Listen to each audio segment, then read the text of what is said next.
Her har vi Gorm. Gorm får 100 kroner om måneden, fordi han er en god dreng. Gorm kan godt lide slik. Så Gorm vil gerne bruge sine 100 kroner på slik.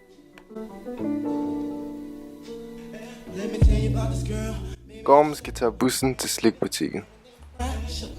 Men busbilletten koster 10 kroner. Gorm afleverer sine 100 kroner. Nu har han 90 kroner tilbage. Gorm går ned til slikbutikken.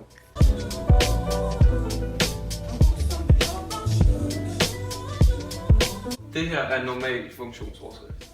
A'et i funktionsforskriften er hældningstallet, og B'et er skæring ved i-aksen. Her er vores funktionsforskrift. 5,5 kroner er 50 gram, og x det er 1 gram.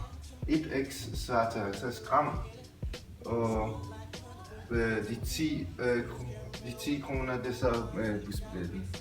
Når du så skal indsætte vores gram i stedet for x, så skal du indsætte det som 1, 2, 3, 4, 5, 6, fordi at 1x det svarer til 50 gram. Så for eksempel, du skal have 100 gram, så vil det så være 2x. Så når vi, hvis vi skulle have 0 gram, så ville vi stadig skulle betale 10 kroner, fordi vi skal betale for busbilletten. Så hvis vi skal have 250 gram, så vil vi betale. Så skal vi indsætte 5, og så vil vi få 37,5. Vi ved så, at Gorm kun har 100 kroner, han vil gerne bruge dem alle sammen på slik. Så han kan få 800 gram, og vi indsætter 16, og plusser det med 10, så vil det give 98 kroner. Og så har Gorm kun 2 kroner til overs.